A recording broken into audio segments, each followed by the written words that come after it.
What's up? It's us again. Be All In Sports, Brady and Josh. We're back again. Here we are. It's the playoffs. Season Yeah, it is is. winding down, and like I said, it's going to be depression season here coming up very soon. So we gotta, For all but one team. yeah, yo. So man, I can't believe it's been this many weeks of the NFL season. It's almost done. We didn't even get started when we wanted to this year. Yeah. But we've been killing it. We killed it last week. Josh, hmm you went 12-4, I think, on your money line picks for last week. I did the same thing. Yes. Actually, Yeah. 13-3 if you count. There's a caveat. I picked the Falcons to win the game, but I said my pick was the Panthers to cover the spread. So I'm counting that as a loss in my 12-4. Technically, it's a win. We'll call it 12.5 and 3.5. Whatever. That works for me. Still a Hey, great week. win's a win. Right? Any way you get it. Yeah, win's a win. But yeah, if you haven't joined us yet, you should definitely hit the like and subscribe. Hey, we won't come on here and tell you that we're absolutely perfect. It's impossible to be perfect with this shit. You have to play the game, you do the stat work, you put in the time with it, and then hopefully put your best foot forward and it turns out right for you. But you don't have to be perfect to be a successful bettor. So just remember that. Just remember that. We're looking for the pros. It's 60% of the time. It works every time. That doesn't make sense. Yes, it does. Because that's the winning. I mean, this week 18, perfect example. There were some big spreads. We said the Ravens, their spread, yeah, they're going to crush. And then they did. But we also said Packers and Bears plus 10. Packers don't blow anybody out. The Bears won the game. I told you to hammer that. That was plus odds. Killed it on that. Patriots. Bills weren't playing anybody. Drake May didn't even play. He played one series. And who knew their backup's really good too? Won the game. I picked the Patriots to win that game. Hammer that plus odds at home. So again, it's never going to be perfect like Brady said, but it's going to be good enough to get you in the black, which is what we want. Yep. And we did have, like we all knew, Mike Evans did get his yards last week. Yep. There were some definite pieces that we kind of all saw coming. I didn't necessarily see Gibbs getting 4 touchdowns, going to be quite honest. Nobody saw that one coming. Getting 1, but 4 kind of blew my mind. But that's 4. He is the shit. That he's legit. He's completely legit. Yes. But so wow. Strap on your hard hats because it's playoff time, baby. It's playoffs. NFL Wildcard weekend. Here we go. Let's do it. It's gonna get hairy this weekend. We've got some killer matchups. Can't wait to talk about this shit. And here's what we're going to do. Josh has been working more with the underdog since he's in a state, obviously, that's not opened up for DraftKings and FanDuel just yet. Hopefully, very soon that will be opened up and he can deposit some good money and get some bonus bets in there. But I'm going to focus more on the DraftKings and FanDuel end of it. So we'll be betting a little bit different, but we'll kind of show you how we're putting them together. Hopefully, we get returns on what we're doing. But we're going to dive right in. This first game, I'm excited to watch this first game to see how it plays out.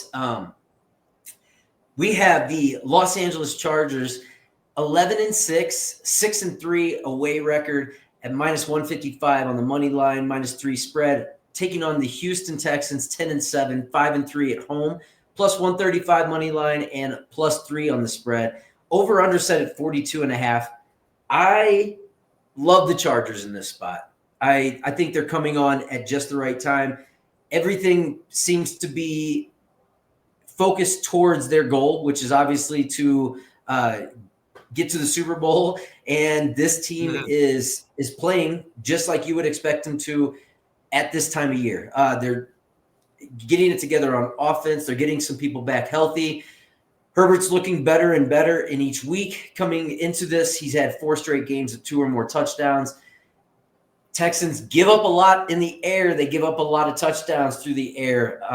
It seems like a recipe for disaster. I know it doesn't always end up that way, and this is playoff time, so anything can obviously happen. Houston Texans being the home team, I look at this, they are not that big of a threat even when they're at home. Okay, 5-3 record. It's not mind-blowing. I don't think you're fighting an uphill battle, considering the Chargers are definitely the team that can go into an away dome and get it done too. I think half their games they feel like they're probably the road team anyway at their own house. So I don't think this is going to be something new to them.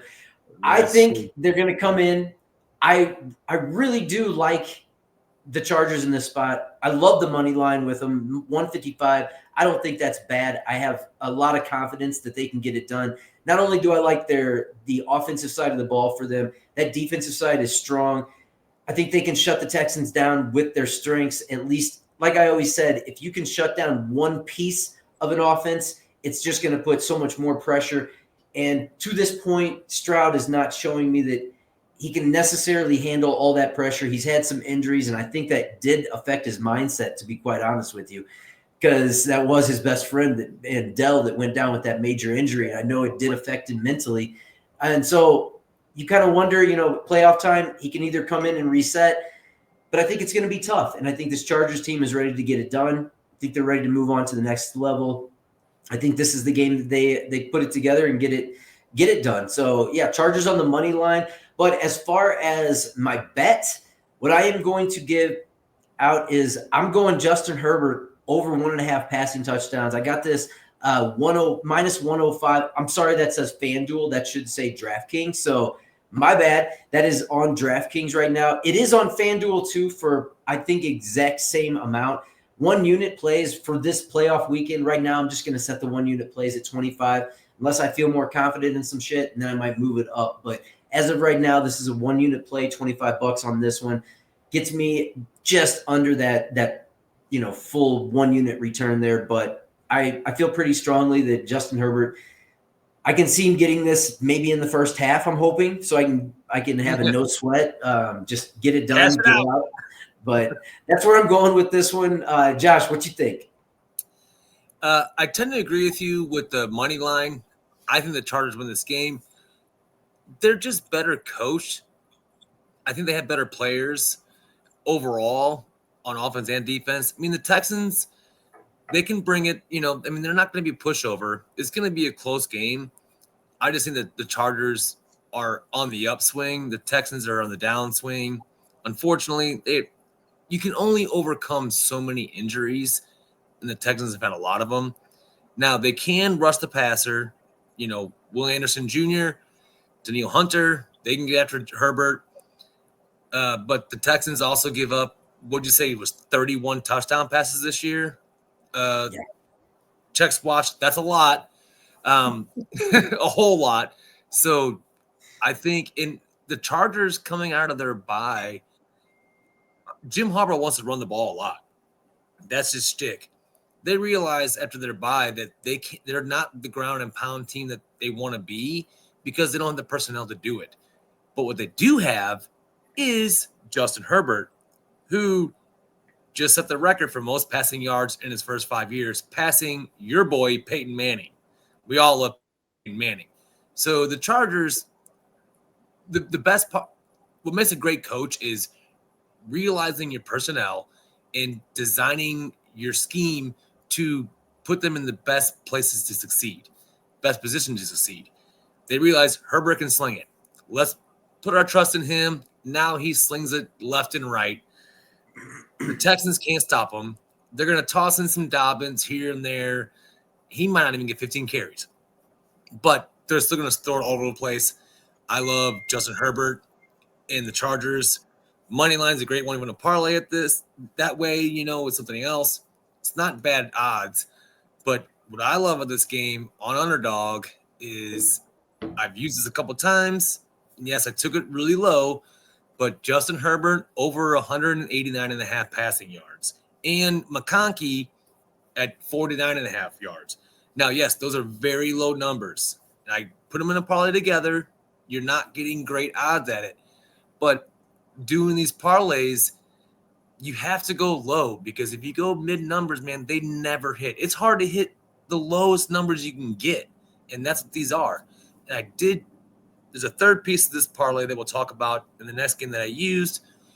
Again, it's not great money return, but you're not going to win bets if you're doing plus 400, plus 500 parlays. It's not going to happen. You're barely winning them doing That's plus why one. DraftKings sets you up. Yeah, exactly. That's right. why DraftKings set you up for that.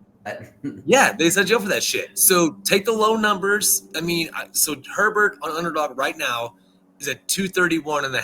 That's his standard number, zero to them. So yeah, I took it way down because he's going to blow past this number. He's probably going to blow past 231 as well. But again, for betting purposes, man, when you're doing 3-piece, 4-piece parlays, you have to go low because those barely hit. So I love that line, though. I'll give you the third pick in this bet when we get to the next game. Those are definitely my bets, and I think the Chargers pull this one out. It's going to be a great game to watch. All playoff games are. Playoffs! Love it. Can't wait to watch it. Jim Mora, can't get enough of it. For those of you guys who don't know what we're talking about, Jim Mora, like 96, 97 Colts coach, was asked about playoffs, his team's chances of making the playoffs, and he was like, playoffs? Because they were like 4-6 or something. It's so funny. Just watch the press conference, and you'll get it. It's awesome. Chargers win the game. McConkey and Herbert definitely crushed those numbers that Brady just showed you. That's what I'm picking for this game. Yeah. And another thing that I do like doing sometimes is if you feel strongly about one or the other, like if you feel like McConkey is going to get most of those targets, look at him for upping those yardage too. Like you can take max yardage on one of these guys and then team that up with Herbert for the 189, take a high and a low. I like doing this also with different sports too, whether it's like basketball or MMA. If you do that with the more confident, with the less confident pick, sometimes you'll get great odds, and then who knows, you might strike gold. So yeah, we'll move on to the next one. All right, so next game we have the Steelers and the Ravens for the third time this year. Love watching these games in the playoffs. The third meeting is always fun. Steelers 10-7, 5-4 away. Money line's 360, plus 360, plus 9.5 spread. We'll dive into that in a second. Ravens 12-5, 6-2 at home. Minus 500 money line. Spread the over under 43.5. This is going to be good. I got a lot of opinions on this game. I really do not trust Lamar Jackson in the playoffs. His career record is 2-4. He does not do well against the Steelers. The Steelers have his number. He's 2-5 against them in his career, I believe, last time I checked. The biggest thing that stands out to me in this game is the spread. I get the Ravens just crushed them not too long ago, a couple weeks ago. But like you said last week, once you get to the playoffs, everybody's 0-0. Mike Tomlin and the Steelers have a very good idea of how to contain Lamar Jackson. Lamar threw 4 picks this year, 2 of them against the Steelers. That's kind of an oddity, or is it? I think the Ravens win the game, but that 9.5 spread is way too much. That is way too high for a playoff game. I get the Ravens' offense is rolling. They have Derrick Henry, who rolled over the Steelers for 162 yards last game. Yeah, he's probably going to ground and pound for sure. My favorite thing on this game is definitely the spread. I would pick the Steelers to cover this. That's a big spread for a playoff game, and it's technically a divisional playoff game. That is way too high, and you're getting really good odds on that. So I would definitely take the spread on this game.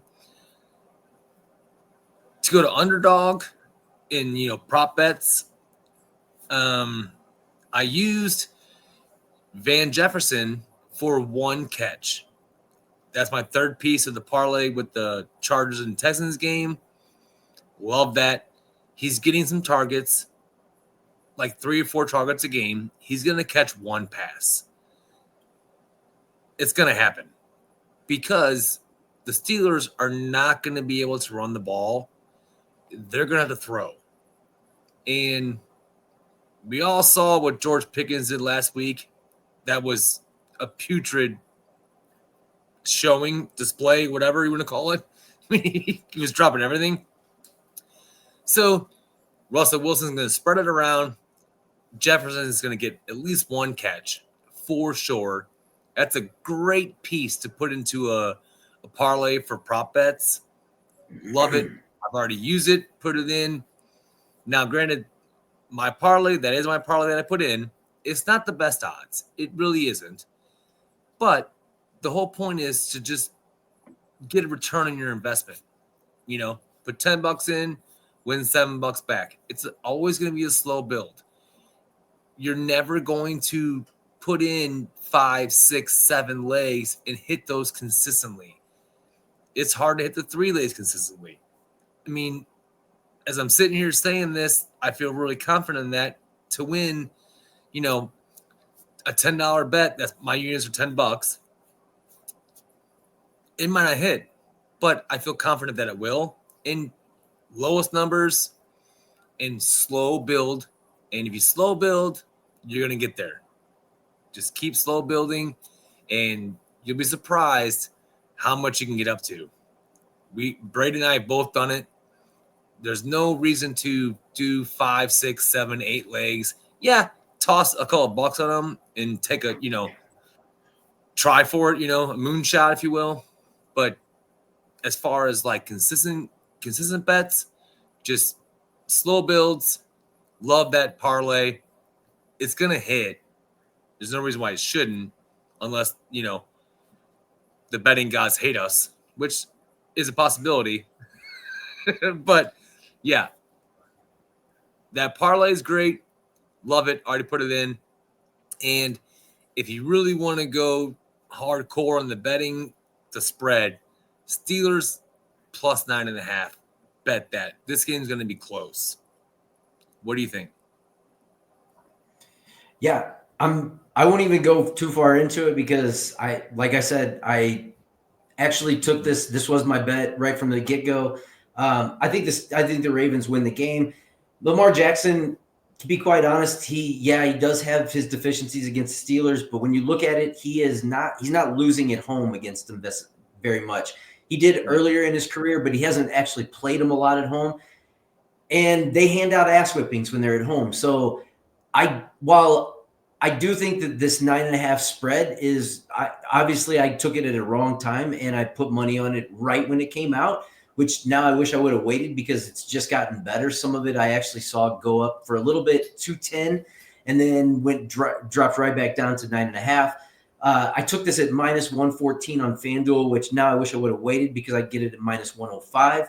And, so it's continuing to rapidly go down. I would say if you actually want to wait on this, you might get this at maybe, if you feel more confident in the Ravens side, then I would wait a little bit longer because it looks like it's actually trending the other way. I'm taking it because these teams typically, I think this is more of a defensive game. And I think last game was kind of the outlier between them. I don't think they even score a lot enough, or I don't think they even score a huge amount of points. And this game might not even get to where a 9.5 spread is a big use. But yeah, I took it right away. Now I wish I wouldn't have. That's why I will always be the one that'll tell you to possibly hold off on some of those bets because it doesn't make a lot of sense if you're going to get fucked in the end on it and then not get a total return. So I would say sometimes maybe best to wait and see how it's going to change. In this instance, that was my immediate thought was that's not right. Like, how can you have a 9.5 spread when these two teams played into a 2-point? And then just because the Ravens did what they did the last game, I think you're getting more of a discount, but that was 3 weeks ago. So not a big time frame there, and teams prepare for what they're coming up against next. Steelers have sucked shit for about 3 weeks. You got to change that trend eventually. So it's going to have to start on defense. And if George Pickens gets his fucking head out of his ass and stops playing like he doesn't even give two shits about winning the game, then maybe you can turn this thing around. But I think it all starts with the defense, one, which I think they're going to be more motivated. And somebody's going to have to smack the shit out of George Pickens because I don't know what was wrong with that guy, but he honestly looked like he did some of that shit on purpose. So it was almost goofy on some of the shit. So if George Pickens can get his head out of his ass and this is not a high-scoring game, then I don't think you're going to hit that spread. So, yeah, that's the pick. Steelers on the spread, 9.5. Got it. Yeah, and also – all right, next up, we got the Denver Broncos, 10-7, 4-5 away record, taking on the Buffalo Bills, 13-4, 8-0 at home. Broncos plus 340 money line, minus 450 money line for the Bills, minus 8 spread Bills, plus 8 spread for the Broncos. Over under set at 47.5. I like the Bills in this one. Obviously, I'm not betting on the Broncos. I mean, I think it's one thing to make the playoffs due to the Chiefs completely quitting, but I just don't think I don't think they're going to go on the road and beat the Bills right now. I think it's going to boil down to being able to score the points in this one. 450. I'm not willing to put money on minus 450 because it is football and anything can happen. The Bills do have a good defense, but I think the Bills at home, 8-0. Usually I would go against that trend, but I think that this sets up perfectly for what I want to see, which is the Ravens and Bills coming up. That's what I hope happens. I don't have anything on this game in particular. As of right now, if I did put anything in, I might do like a same game parlay with a couple of these pieces, but overall, I would rather just kind of watch this game and see how it turns out. I don't see anything that I like. I don't like an 8-8 spread. If I was going to pick a spread in this, I'd probably go +8 for the Broncos just because they do have a strong defense. And even though I think the Bills can score points on them, just Josh Allen has shown he can get it done. I don't know. I don't necessarily like that +8 spread because the Bills don't have the top defense in the league, and the Broncos, Knicks, for a rookie quarterback, the dude's doing decent.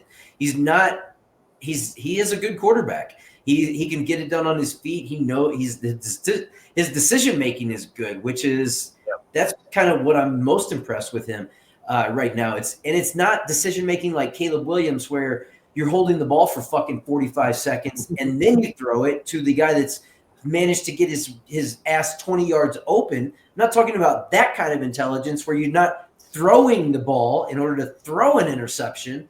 I'm talking like your decision-making is good. You're hitting the open receivers. You're fitting it into tight places when you're passing it. I did see him make a fucking pass, though, in the end zone last week to Cortland Sutton. That touchdown, I think that was just bad defense, to be quite honest with you, because it was a shit read. He threw it between like three defensemen, and I do not know how it got in there. Cortland totally had to come back for that pass. I will question that one. But for the most part, I think he makes better decisions than a lot of rookies. And I don't see him holding the ball forever. He's either going to listen, there's a difference between running around with, like, you've got your hand up your ass. You don't know what the hell's going on. You're just running around to run around. And there's a difference between running around for a fucking purpose. He runs with a purpose. It's like you may go to the left a little bit, but you're going forward at some point. You're not going to the left and then rolling back 15 yards and then rolling back again -20 until next thing you're in the fucking end zone back there. So it's a totally different style. I like Nick's. I do like his decision making. He should have been the first fucking pick in the draft. Well, the second one. What? What?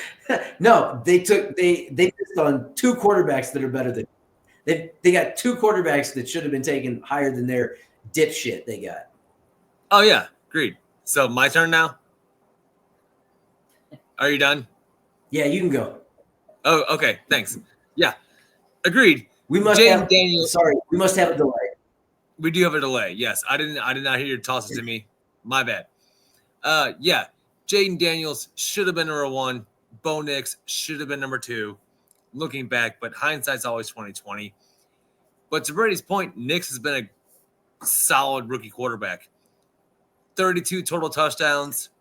That's a lot. Sean Payton has his offense humming. I can't wait to watch this game, first of all. And I'm going to say this right now. Either the Bills or the Ravens are going to lose. One of those teams is going to lose. It's going to happen. Book it, Dano. This +8 spread, I love that spread. I would bet the Broncos +8 all day long. I'm going to, because they have a top defense. 63 sacks, franchise record, most in the league. They are bringing the heat.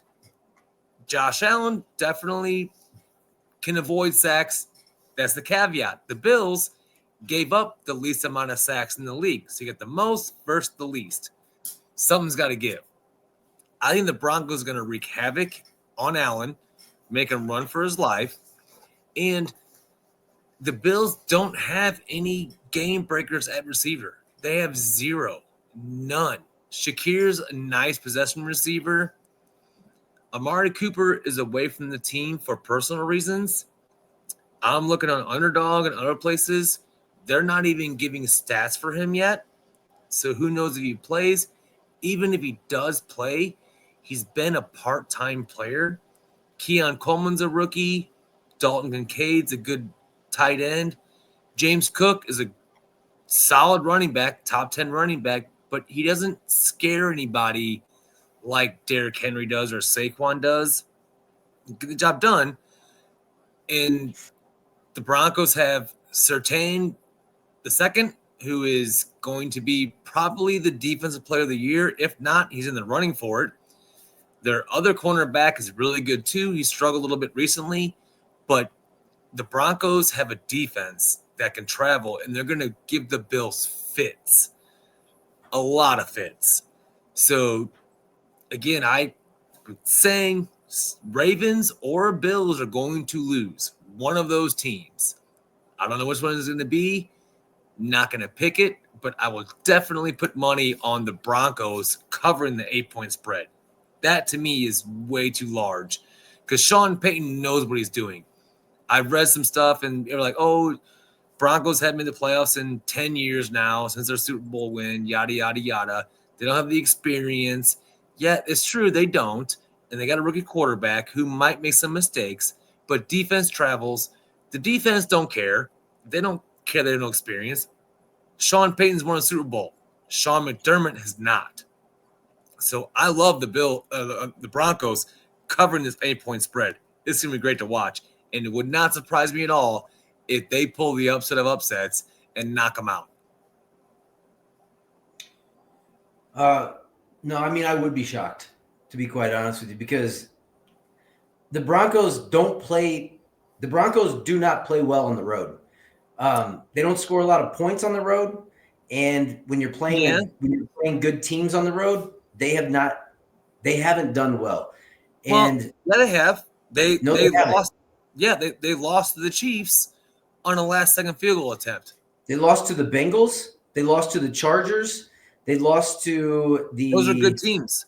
That's what I'm saying. The Bills are too. Yeah, I'm saying they don't play good teams well on the road. Oh, okay. All right, I misheard that. And they don't. But check this out, though. Look at the Bills' home record. Who have the Bills beaten at home? Are you ready for this? Murderer's row of teams that contributed to their 8-0 home record. They beat the Arizona Cardinals in week 1.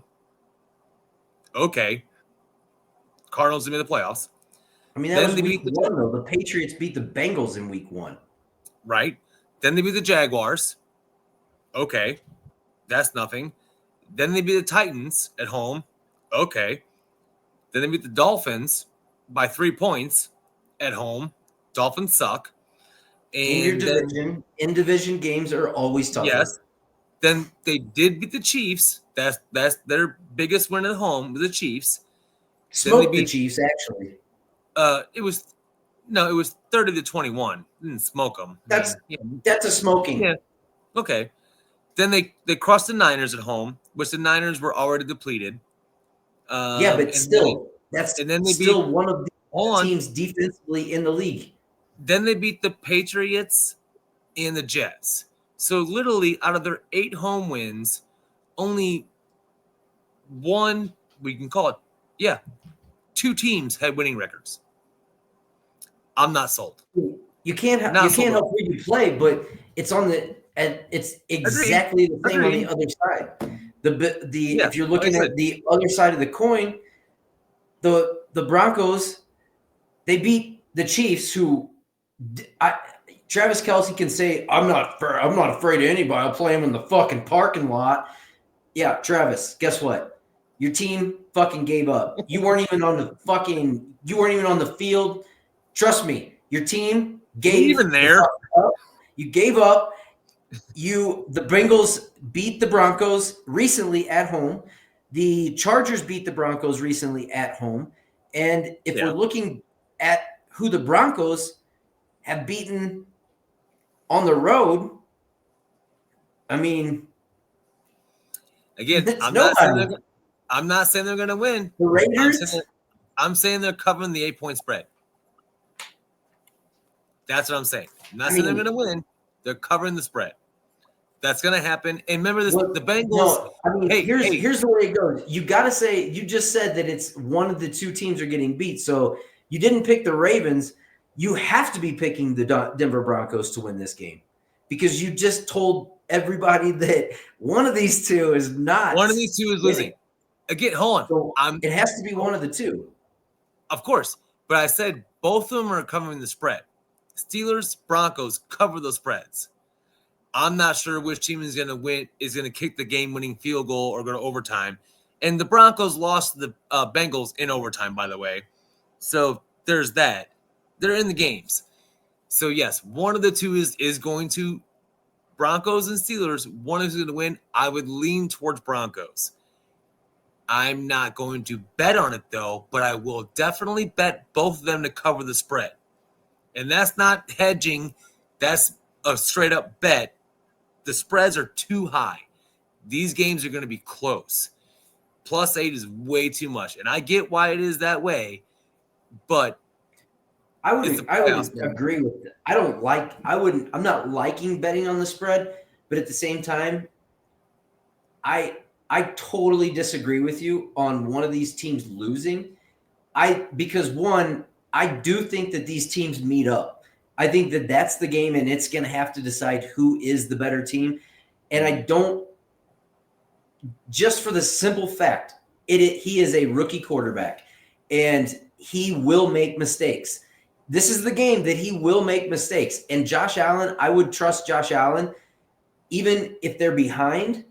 Yeah. But I don't think that's going to be the case at all in this. They play better at home. And this crowd is going to be fucking loud. Oh, yeah. And the Broncos, if you look at a lot of their games, they don't play good on the road, period. And the teams that they do beat on the road are basically shit. So I will take the 2 teams that the Bills have beaten on their home stands rather than the 4 teams that the Broncos have beaten on their road stands, because those teams were terrible.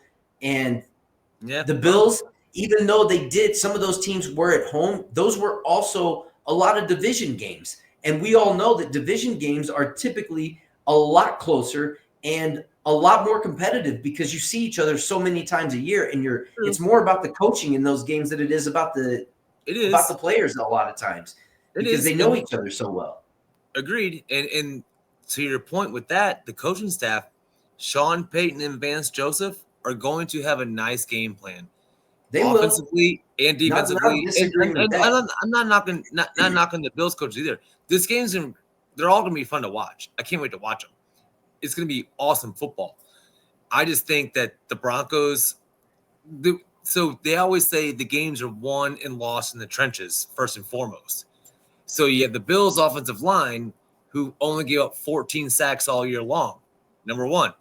You have the Broncos, who set a franchise record and led the league with 62 or 63 sacks this year. So something's got to give. Like, either they're not going to get to him, or they're going to make life miserable for Allen all day long. It's going to be fun to watch. I don't think you make life miserable for somebody that can move like that. He finds ways to get out of all that pressure. And I think he is going to run his ass off. I do agree with you there. For sure. I think this could be the game that he may have 150 fucking rushing yards because he is going to have to run.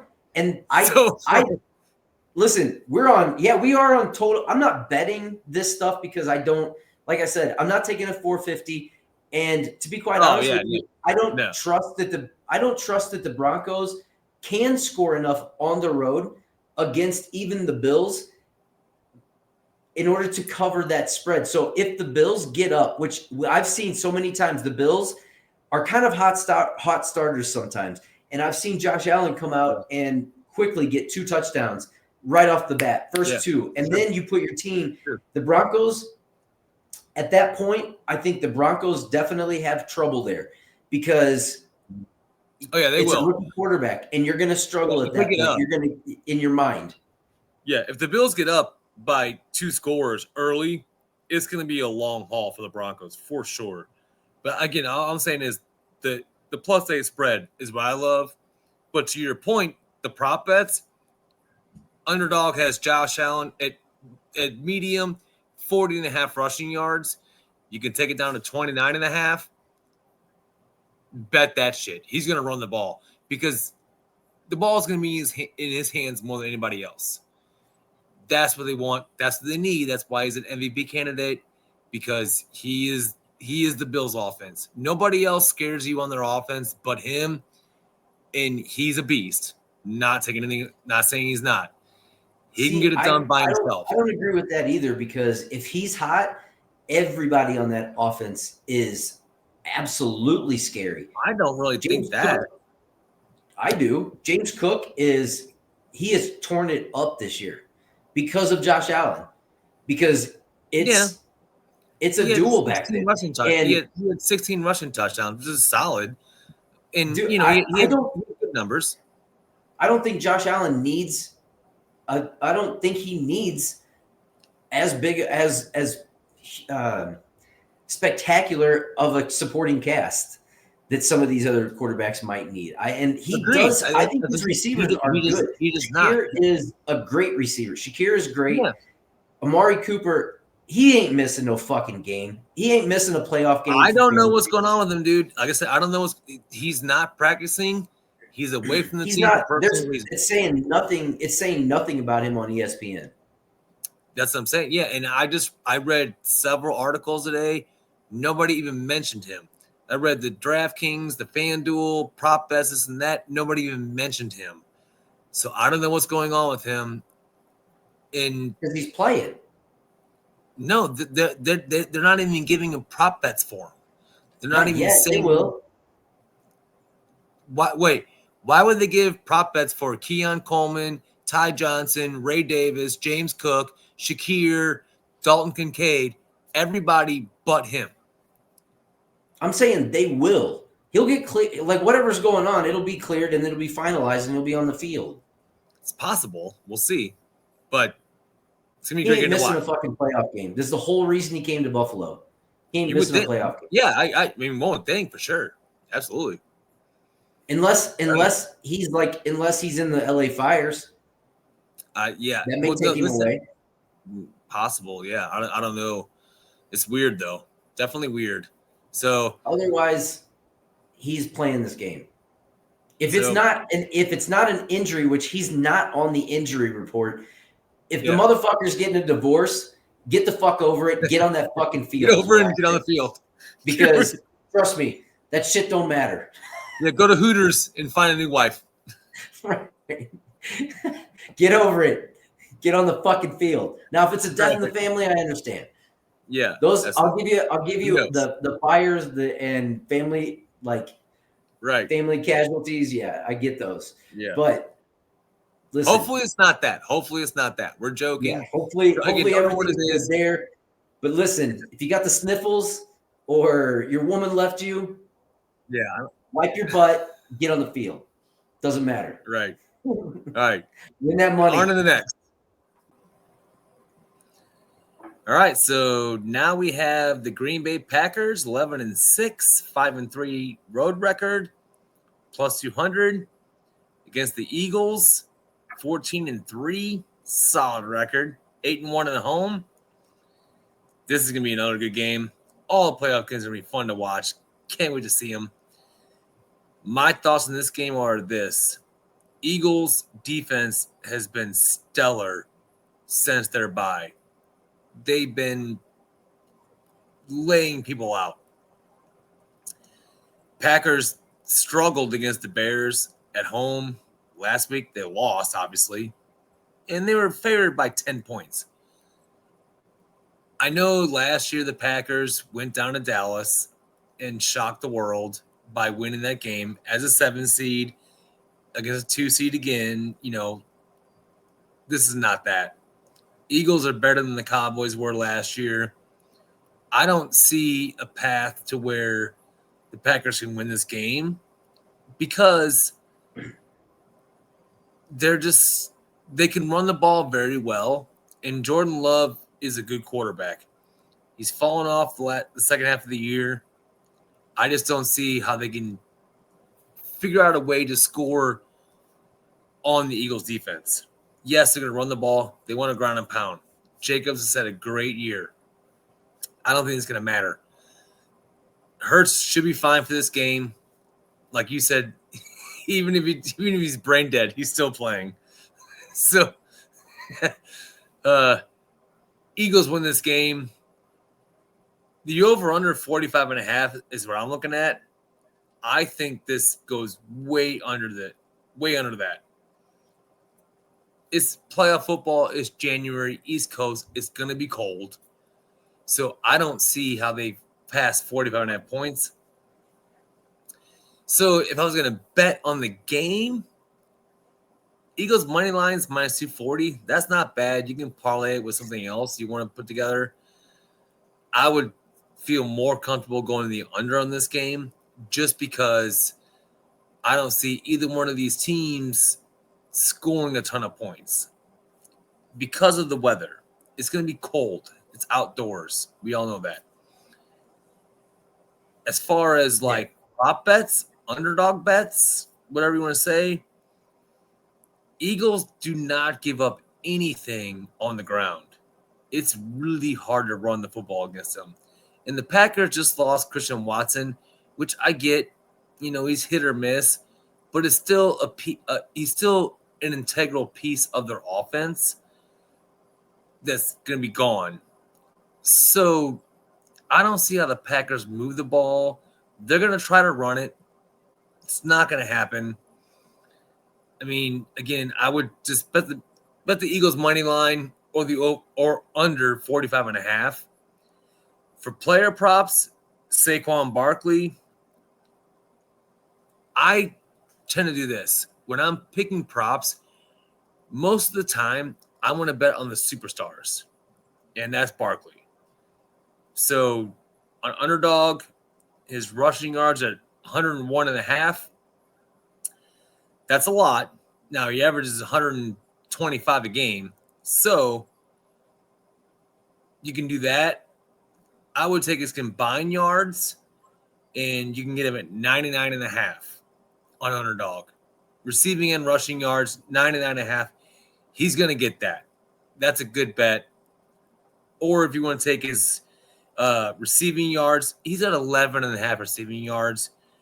You can even take it down to 9.5 and still get good odds on that. That's one catch. That's my favorite bet in the game is Barkley over 9.5 receiving yards. Love that bet. And the Eagles win the game and go the under. Yeah, I don't I don't really have a lot to say about this game, honestly. I'm going to take Agreed. Eagles on the money line. I think it's a pretty safe parlay piece. Jordan Love is fragile right now for some reason. Agreed. I Yeah. don't So he's he's got an fragile. elbow injury. He's got an elbow injury that they're downplaying. Oh, Yeah, he's I fine. He's know fine. He's gonna play. I don't know about that. I mean, I have no doubt he's going to play. I just don't know how Yeah, he's gonna effective play. he's going to be. Right. I think the Eagles. This is why the Packers tried so hard during the season to get it done, so they didn't have to face the Eagles in the first game of the playoffs, and this is Yep. it. So you're now having to face them on their home turf, and Jalen Hurts is back. He practiced in full. A.J. Brown might not be back. He's not practicing yet, but my guess is that he will be out there at some capacity, whether it's just a decoy or not. He'll be on the field at some point. But yeah, I'm not going to waste a lot of time on this because I don't have shit to say about it. Honestly, I don't have any big parlay pieces on this. I don't have any bets in on this. May put one in, and if I do, it would probably be no. Actually, fuck it. I'm not putting a bet on this. I don't even want Barkley because I don't.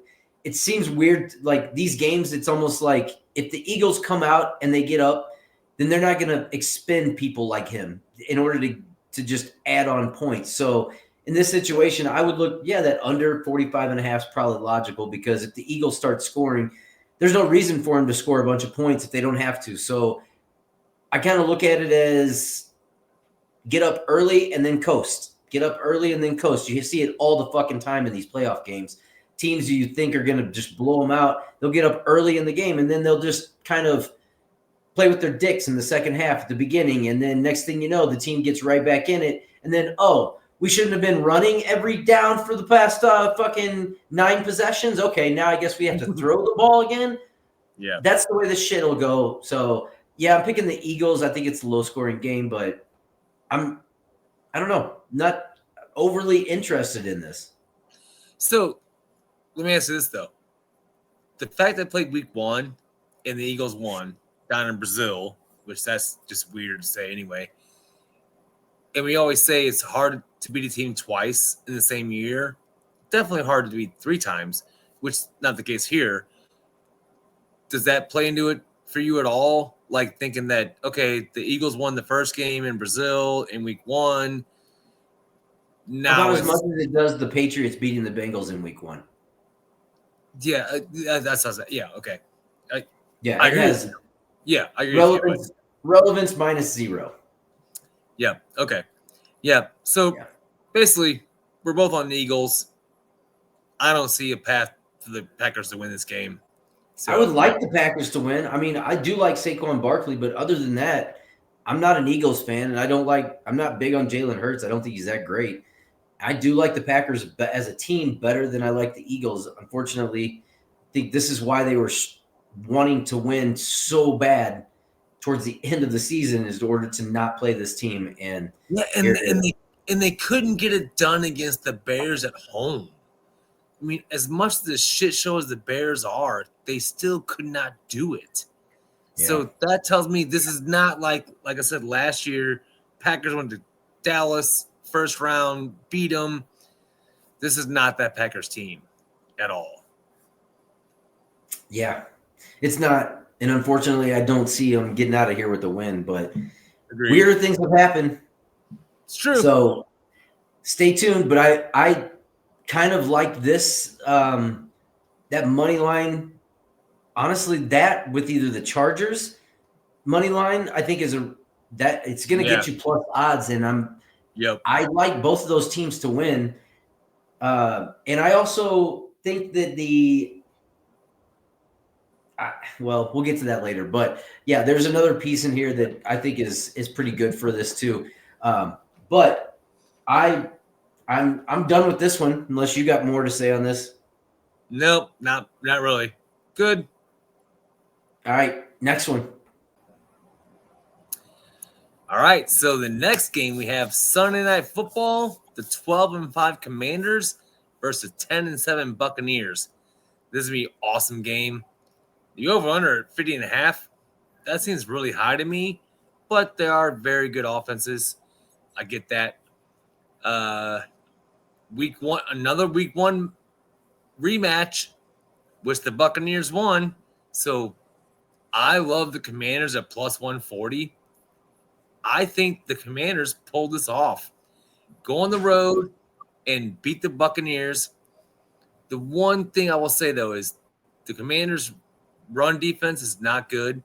Bucky Irving is a special talent. We've seen it all year long. So they should be running the ball a lot against Commanders. Baker Mayfield's had a phenomenal year, a career year. I just still think that Jaden Daniels is going to be too much to handle, and the Commanders' defense should be able to lock him down enough. You cannot run in the Buccaneers' defense, so the Commanders, Brian Robinson Jr., don't put any bets on him unless you want to go under his yards.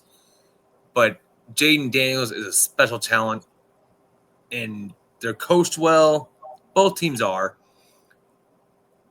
The fact the Buccaneers won this game in week one, and these teams have played before in the playoffs, and the Commanders usually beat them. They went on the road a few years ago with, I think it was Taylor Heinicke playing quarterback, and they beat them.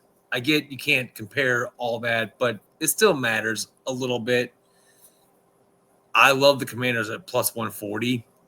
That to me is a money bet. Because, long story short, Jaden Daniels is a better quarterback than Baker. No knock on Baker. Love Baker. But Jaden Daniels has it figured out in his rookie year.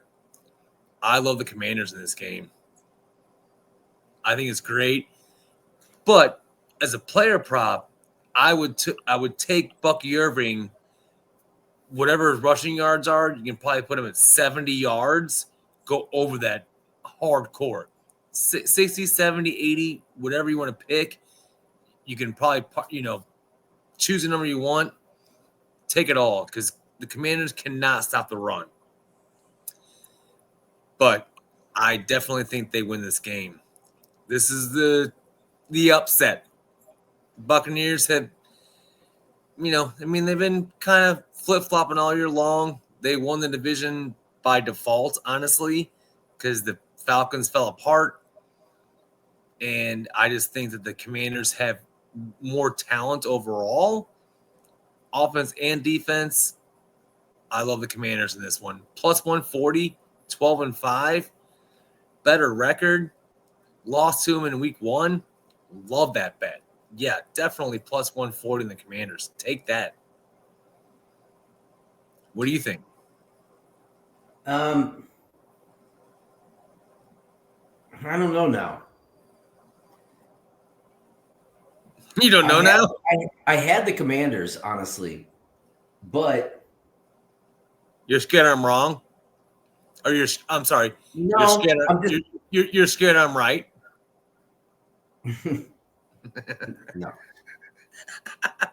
No, because I could see it, but a rookie in the playoffs. I think it's kind of coming back. Now I'm coming back down to the same thing that I was thinking about the Broncos. And if the Buccaneers come out and do decide to just completely run it down their throats, Commanders honestly don't stop anybody. And they don't. It's true. They don't. And Baker Mayfield, probably one of the top quarterbacks this year, in all honesty. Yep. The dude can put up some major points. Major numbers, yeah. Top 5 for sure. And as much as I do like Jaden Daniels, I'm going to reverse course on this. I'm going to go Bucks. Just for the simple fact, I did, honestly, straight up, I had the Commanders right as you were saying all this. Now I just don't like I don't like a rookie quarterback. Plain and simple. I can't fight the feeling that once playoff time starts as much as I like Jaden Daniels and I think he's talented, it's a whole different world. And in big time pressure situations this year, even though he's shown up a lot in big time pressure situations, and I he's one of the best. But in this particular instance, he's dealing with a quarterback who's also done the almost exact same thing at times in his career, even including this year. He's brought his team back kind of in that spectacular fourth quarter fashion a couple times. And I'm not. And Bucky Irving, if Bucky Irving's healthy, he is going to run all over the Commanders. Agreed. And Mike Evans is still there. As much as I hate flipping, and especially on my pretty much one of my main underdogs, I'm gonna go the Buccaneers. I'm gonna go Bucks money line on this. Okay, but here's my question. What person or player on the Buccaneers defense makes you think, outside of the run defense, what standout defensive player can shut down Jaden Daniels or McLaurin? Or, I mean, again, the run defense, Brian Robinson Jr., no bets on that. Like, who defensively on the Buccaneers makes you think they can shut down Jaden Daniels in their offense? I don't have an individual player. I just think having home field advantage. It's a team. It's not about one person on the field. Right. Just like Jaden Daniels, he can throw 97 passes and he could hit everybody right in the numbers, and those motherfuckers could all drop it. So this is not an individual sport. And there isn't one person on the Buccaneers that I'm saying can shut down anybody. But at the same time, if you flip that coin, what Commanders player is going to stop Bucky Irving on the defensive side of the ball? It's a good point. I mean, so the Buccaneers and the defense. If you stop Bucky, then it usually ends up being Rachaad White that ends up having some spectacular performance. Point taken. I mean, the Buccaneers have Vita Vea that's going to shut down the run defense, the run game of the Commanders. Commanders they have Marshawn Lattimore. That's Mike Evans' kryptonite. He's been hurt most of the season, and again, that was with the Saints. This is a brand new team, and he hasn't played very well. Agreed. I get that point. I'm just saying, if he's on the field, and as from what I've heard, he's not an IR. He should be playing. It's playoffs. That's why the Commanders got him. It's going to be great to watch. And it's Sunday Night Football, which is a really weird game for Sunday Night Football. I would have thought they would have gone like Eagles or Packers or Broncos and Bills for Sunday night, but they chose this game for Sunday night, which, okay, whatever. It's still playoff football. Yeah, I just think the Commanders pull this off because I just feel overall they're a better team. And Baker Mayfield also, how many playoff games has he won? Probably nothing. He probably hasn't won very many. I don't think he's won any. Actually, I think he did win one. Yeah, but on the flip side, how many has Jaden Daniels even fucking been to? None. That's true. But how many has Baker been to? Not a lot. He's been to at least one. Yeah, one. Okay. As a starter. and he was a backup for teams that made it too, but still. I think I'm more looking at game total and the fact that we're talking about maybe 8 years to one. So Baker's been around for 6 years. Yeah. Well, I mean, it's just an experience level, and I think Baker's a good quarterback. He makes mistakes. I'm not saying he's perfect, but he's not a bad quarterback, and he is kind of one of those dudes that's willing to go out and just throw caution to the wind in some cases and just do it. And he will go out and just sling it sometimes. It gets him in trouble. at times, but he'll do it. Hey, but this year he has been really good at doing that. He's escaped pressure and made plays happen all year long. Dude threw 40 touchdowns this year. Not knocking him at all. I just think the Commanders can pull this game off because it goes back to the same old adage. It's hard to be the same team twice in 1 year. So this is the one that I think the Commanders actually pull it off. Eagles beat the Packers. Week 1 rematch. This one, the Commanders actually pull it off. Yeah, I mean, I wouldn't mind to see the Commanders go on. I like watching Jaden play. Right. So I wouldn't mind seeing him winning. And I mean, I kind of kicked myself for not picking the underdog in this because I've had them all along. But yeah, something's just, I don't know. It just clicked. I think Buccaneers are going to get this done again. You know what? It could happen, but long story short, they're still going to be fun to watch. And can't wait to see them. So we disagree in this one again, but it happens. That's why we play the game. Very true. All right, next. All right, last but certainly not least, we've got the Minnesota Vikings, 14-3, 6-2 away, taking on the Los Angeles Rams, 10-7, 5-4 at home. The Vikings minus 135 money line, plus 115 for the Rams. Spread is 2.5. Over/under set at 47.5. I looked at this immediately, and I wish that I would have taken immediately what I saw, which I think at one point it was a pick'em game. I'm all over the Vikings in this game.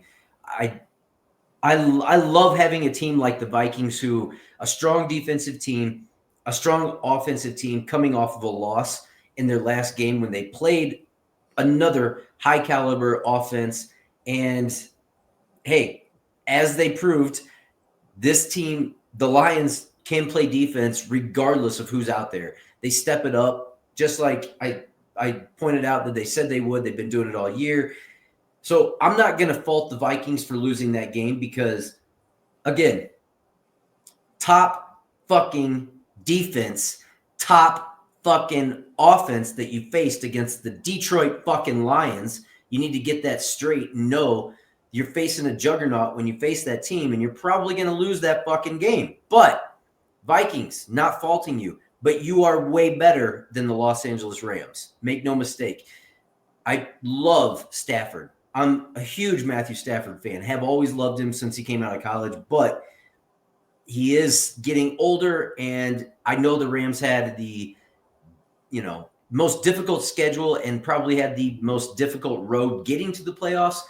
But same way that I always say that it expels a team to win a game that they shouldn't have won against the team and then come back the very next week and play another one that you shouldn't win. It's the same situation again. The Rams, yes, they put it together enough to get there, but I think it's going to be difficult for you to keep it up against what you are now going to face, which is going to be just a murderer's row of the best, right back to back to back to back. And it's difficult when you have already faced a murderer's row this season. And I think it's, you proved that you could get there, but unfortunately, I don't think that you're going to be able to get past this test. I think the Vikings roll in this one. I am actually going to do this a little bit different. Like I said, if I wouldn't have been, head up my ass, I would have taken this at minus 110. I would have taken it at minus 114. I would have taken it at minus 118. But now my dumb ass is sitting here at minus 135, and I've already wasted all the shit that I had there that I could have taken. So I'm just going to pump it down just a little bit on this one. I'm taking the Vikings at the alternate minus 1.5 spread, minus 128 on DraftKings. This is already in as we speak right now. I do have a unit, which I told you earlier on this playoff series. These first week is going to be a $25 unit. So I am putting the full unit on this one. I feel pretty confident the Vikings come in and get this done. I'm not afraid of them going on the road and facing a team that was 5-4 at home when they were 6-2 away. And like I said, one of those losses coming against the Lions, I'm not going to fault you for that. So, yeah, in this one, even though I don't feel bad about taking the Vikings in a parlay, put them with the Eagles. I would like them with the Chargers as well. Those two, I'm thinking about putting in for my parlays this weekend as game parlays. If I go with the 2 game, I would probably put Vikings and Eagles. If I go with the 3, I'm probably going to go Vikings, Eagles, and Chargers. I think all 3 of those teams get it done, but I think Vikings roll in this one. -1.5 spread. I like it. I think they're at least going to win by 2, if not more. So that's where I'm going with this one. Josh, what do you think? So I'm going through the schedule right now for the Vikings because their 14-3 record is impressive, solid record, but they've only beaten 3 teams that are over 500. 3. That's not good. I love the Vikings defense. Coaching staff, Kevin O'Connell, I think is way underrated. I don't think it's underrated. Maybe not as much appreciated as it should be because he's a great coach. They lost by 10 points to the Rams in, let's see, when was that? That was several weeks ago, obviously, and now I'm not finding it, but whatever. They lost by 10 points in the same building. And what I saw last week from them worried me, actually. I mean, the Lions were beat up on defense. We all know that. They got one dude back. Lions have been beat up on defense all year, and they've been destroying Correct. teams. Yeah, they have. And they got one guy back, and all of a sudden they make it to where the Vikings can't do anything. I mean, Sam Darnold became the Sam Darnold that we know. He was seeing ghosts. Off-target passes, couldn't get JJ involved, couldn't get Addison involved. Hawkinson had a couple catches. I mean, it was just like that on Sunday night, the Vikings team that played against the Lions was not the Vikings team that we've been seeing, and I've been a Vikings honk all year because their defense is legit, very legit, but they can't defend the pass, which is bad, obviously. They're good against the run, cannot defend against the pass. And I do not like what I saw out of Sam Darnold last week. I know he had a career year. Good for him. Kudos. October 24th, they lost 30-20 against the Rams.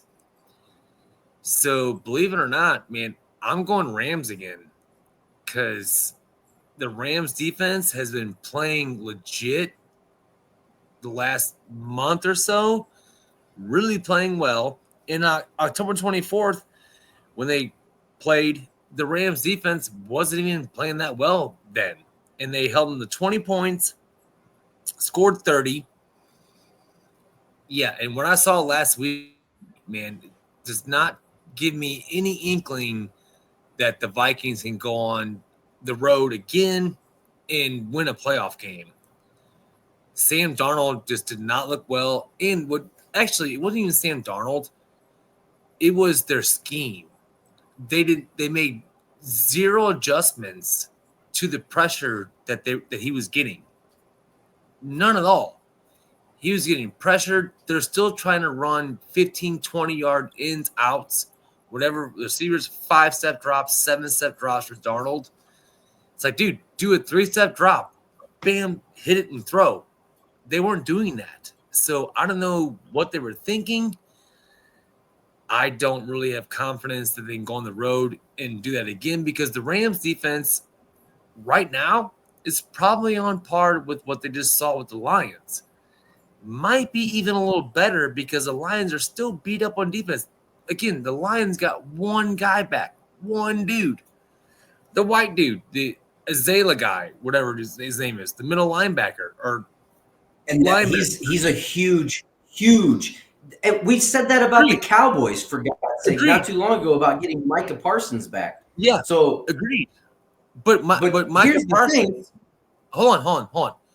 Parsons is a pass rusher. That the dude for the Lions is a cover guy. in covering, and he was, all over the field. Give that guy props because he definitely changed the Lions' defense single-handedly. It was impressive.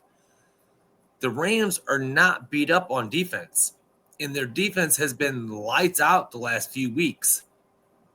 So I don't see where the Vikings, they really can't run the ball. Aaron Jones is good, and he's had a solid year. I'm not saying that they're not going to put up numbers. I'm talking about scoring. The Vikings just couldn't do it, man. I mean, they were inside the 5-yard line twice. They ran 6 plays from the Lions' 3-yard line on back-to-back possessions and scored 0 points. 0. The Rams defense is just as good as the Lions defense is right now, and might even be better. So the fact that you get a home team in a playoff game that's plus odds, I'll take the Rams all day long in this game. And I love Kevin O'Connell and the Vikings. I've been on their shit all year long. But what I saw last week, I don't see much changing. I mean, they weren't hitting slant routes. If your quarterback's getting killed, run slants, quick ins, quick outs, 3-step drops. They did not make that adjustment, and they paid for it. So I lost my confidence in their coaching staff. Sean McVay's won a Super Bowl. Kevin O'Connell is not. The Rams are healthy. They're going to run out Puka and Cooper Kupp and everybody else. And not to mention, the Vikings give up the most points to wide receivers for fantasy.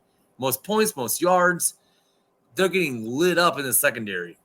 That's what the Rams are going to do. They're not going to run the ball. They're going to throw it. And I trust Stafford more than Sam Darnold.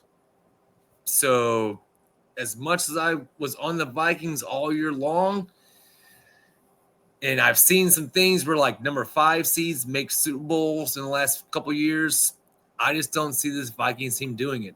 Last week definitely turned me off to the Vikings because they should have adjusted and they did not. I'm watching that game like, man, what are you doing? You're having Darnold do 5-7-step drops all day long.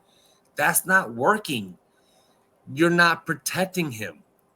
And the Rams have probably a better defensive line than the Lions do right now. So, yeah. And not to mention, again, the secondary of the Vikings is not good. So Puka and Cooper Kupp are going to tear him up. And the Rams are plus 115 at home. Yeah, I'll take that. Rams plus 115. Bet that shit. All right. Well, the Rams are going to definitely have to figure out how they're going to stop Justin Jefferson because he absolutely tore them. They did lose the last game. That was at home against the Rams again.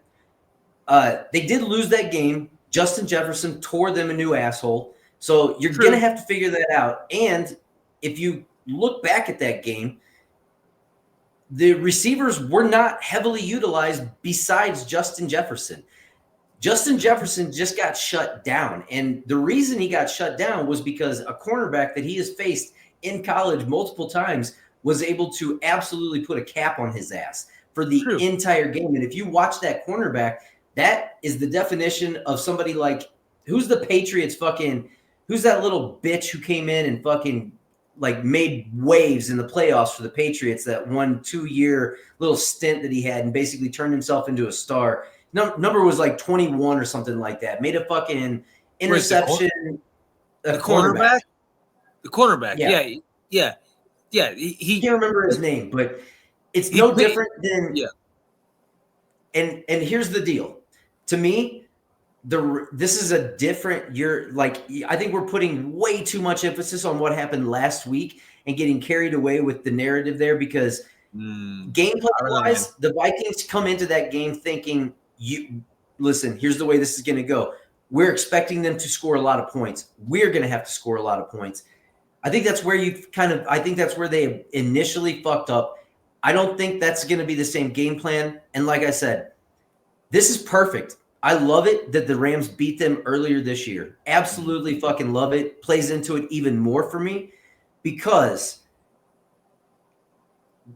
just like I always say, the Vikings, they may not have the greatest pass defense, but guess who else doesn't? The Rams. The Rams have actually given up way more touchdown passes than the Vikings have, and only about 20 less yards per game than the Vikings give up in the air. So the passing levels are not actually. I would call the Rams the worst pass defense out of these two teams.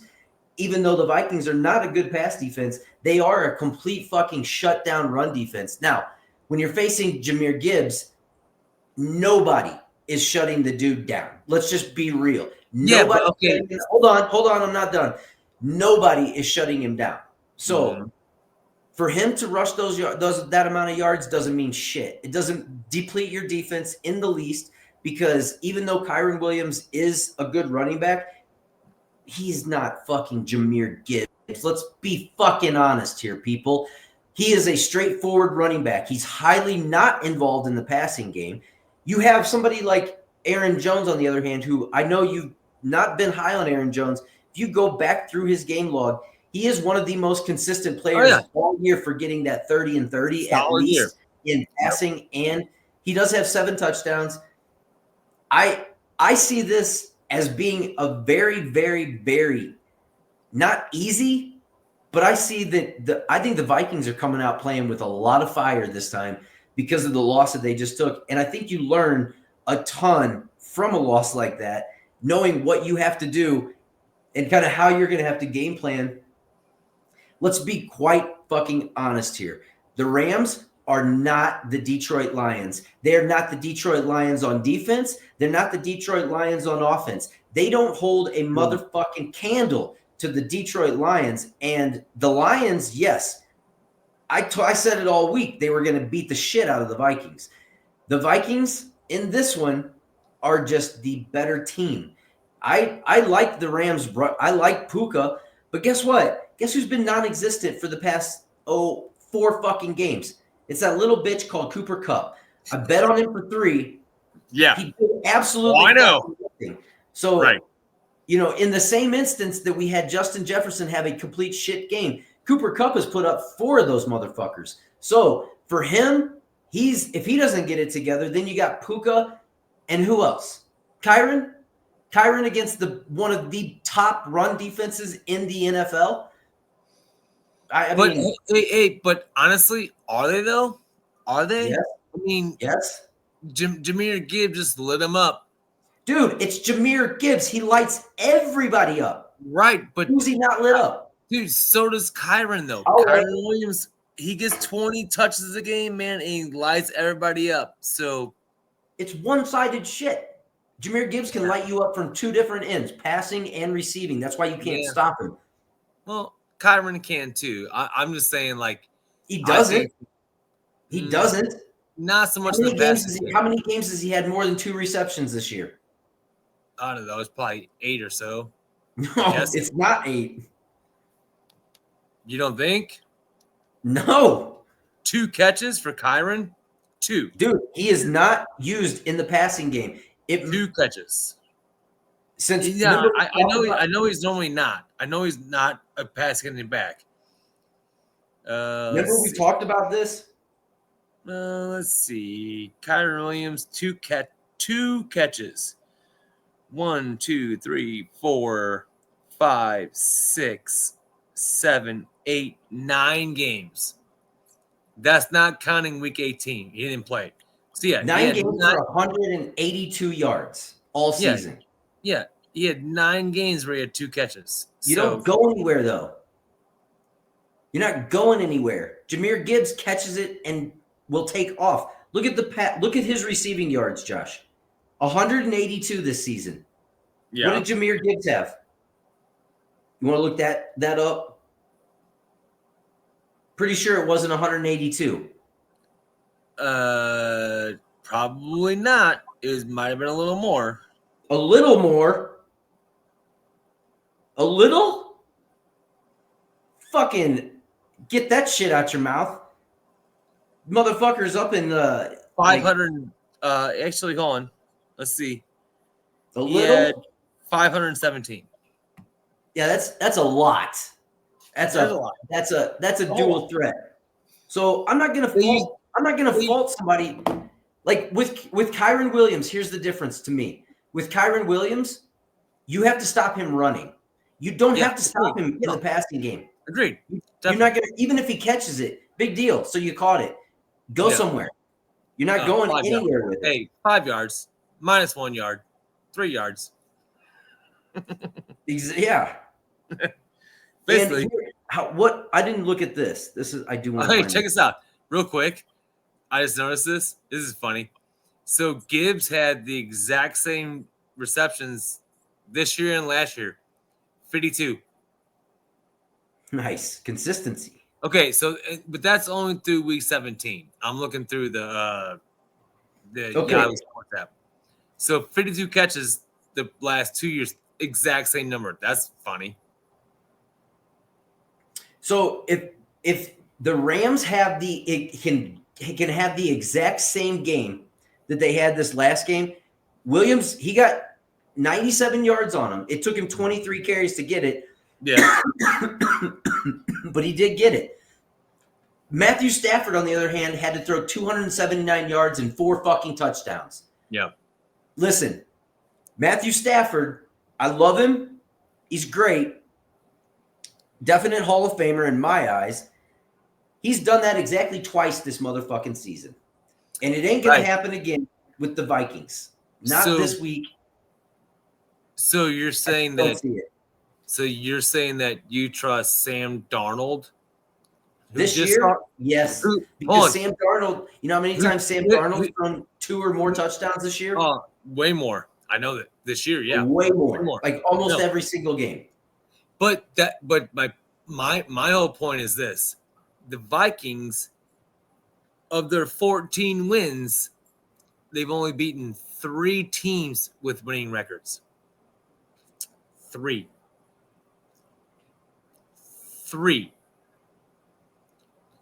So make it 4 this weekend. That's 4 not this good. weekend. I disagree. I love the Rams plus 115 at home. Take that shit all day long. Don't take it. Yeah. Don't take it. I disagree, You're man. gonna be embarrassed. Just like last week. You liked the Vikings last week, and they embarrassed you. It's going to be another embarrassment. It's true. Yeah. So I'm not scorned. I'm not a woman scorned. Yes, I picked the Vikings to win last week, and they lost. And I get that. That happens. But it's the way they lost. That's what I was watching. The way they lost. They did not make any adjustments to the pressure that Sam Darnold was under. It was constant pressure. And even with the Lions defense being depleted, the Rams defense is not depleted. They have studs. Their top 2 picks from this past draft are producing. So they're going to get after Darnold hardcore. And I cannot believe O'Connell did not make any adjustments to the pressure he was getting last week. That gives me no faith that he's going to do it again, because he's going to get pressured. And what's he going to do? Was the lowest amount of points that the Vikings have scored all season long. I know. The last game that they scored a low amount of points was their last loss.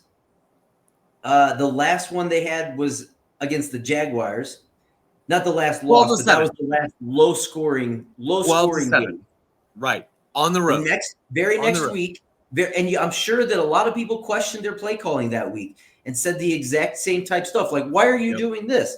Very next week, they came at and scored 23 on the road, got it back together. It wasn't against a great team, but the Titans have given other teams problems this year too. Yeah. Not a bad defensive team. And then have gone on to score. What I'm basically saying is you had to do some spectacular shit the last time to beat this team. So you can have a repeat performance. You could have a repeat performance. But if Matthew Stafford doesn't throw 4 touchdowns and Kyron Williams can't get his wheels going. He didn't score at all last game. No. So he didn't get in the end zone. It was a bend, don't break. Yeah, because if Stafford doesn't throw the 4 touchdowns, then what? Where are you at? Well, then that's what ultimately we're going to find out. Yep, we will. And I can't wait to watch it for sure. This is going to be great. Again, this is another perfect example. It's tough to beat a team twice in a year. I don't think it happens here. Totally agree. And I'm definitely picking. We agree on that. I'm picking the Eagles and the Rams, I picked the Commanders. So that's 3 teams that have already played each other once this year. I'm going 2 to go 2-0, the other one to win. However, there is this stat too. So the number 5 seed has made either the title game or the Super Bowl like several times in the last couple of years. Last 3 or 4 years, number 5 seed. If the 1 seeds don't make it, then the 5 seed makes it, which is really weird. And check this out. Even when the Vikings in 1998, when they went 15-1 and lost in the NFC Championship game to the Falcons were the 5 seed. So 5 seeds do tend to make the Super Bowl, especially when they're 14-3. So I'm not discounting the Vikings. I just didn't like at all what I saw last week. They just looked very discombobulated, and going on the road to a place where they already lost and they can definitely easily win. I just love the plus 150. A home team as a underdog at plus 115. It's already won, and the Rams aren't bad. Their defense has been coming on the last month and a half, like we've been saying. I don't know, man. The Vikings, I was on them all year long, too. All year long. It's like, yep, they're killing it. Last week, what I saw, man, they just had no fight in them. And you shut one thing down, and they were totally flummoxed, didn't even know what to do. And I think the Rams defense can do the same thing the Lions did to them. So that's why I'm sticking on my Rams pick. All right. Totally disagree. The Rams are not the Lions in the least. And Agreed. The Minnesota Vikings, a team that's done it, that's been winning consistently. Yes, 100%. I think the Vikings steal this game easily. I think this might be your 10-point swing. Vikings by 10. Yeah. And change the whole course of it. I think they're going to come out thundering. I don't think the Rams even have – I don't think they have an answer for Justin Jefferson in the least. I think he's going to tear him up.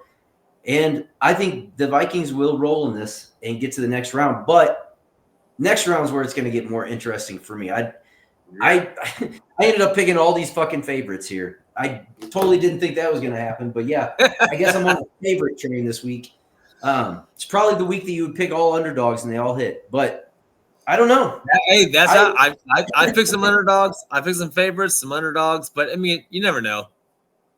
But the bets that I put up there, those are official picks right now. They're all in. So just to go over again what I had in this game, Vikings -1.5, alt spread -128 on DraftKings. That one's in for a unit. We had the Steelers plus 9.5 spread on FanDuel that was in for, I believe, a 0.880 of a unit, 80% of a unit. Yeah, and then I had Justin Herbert over 1.5 passing touchdowns in the first game. As of right now, those are the bets that I have in. Josh gave you his underdog play. And he's got some other underdog plays, I'm sure, that are going to be in there. But we may come back on here, update. If not, we'll come back on and give you how we did or break it back down for you, give you those facts and everything. But we got a good week of football. Real quick, before we sign off, know this. So there's 6 games this weekend. Okay, folks? 6 games. Know this. At least 2 road teams, if not 3, are going to win. They are going to win. I have my opinions. Brady has his opinions. You can have your own opinions. Just know that's how football and all sports go. Road teams win. It might be 4 or 5. You never know. But they're going to win. So don't take the money lines or whatever. Do your research. Follow your gut and make your own picks. We made our own picks, follow our own guts too. But know this, at least 2, if not 3 road teams are going to win. And you're getting plus odds on them. So pick what you want and make it happen. Yep. All right, people. We're done. It's been fun. Enjoy the games this weekend. Maybe we'll see you back before we put out our picks for next week. If we don't see you, make some money and let us know in the comments. Hit the like and subscribe. We are almost up. We're doing a slow build here. So we are right at 79 subscribers right now. Get us to 80, 85 by this weekend. Get us to 100. So appreciate that. 100. Give us some comments too. Yeah. 100. That'd be even better. We'll respond. I'll be happy if you get us to 85 this weekend, quite honestly. So get us there. I will be on doing a live. It's going to be difficult this weekend because I'll be doing the fights. I'll be watching the fights, and I'm pretty sure I'm going live for the fights.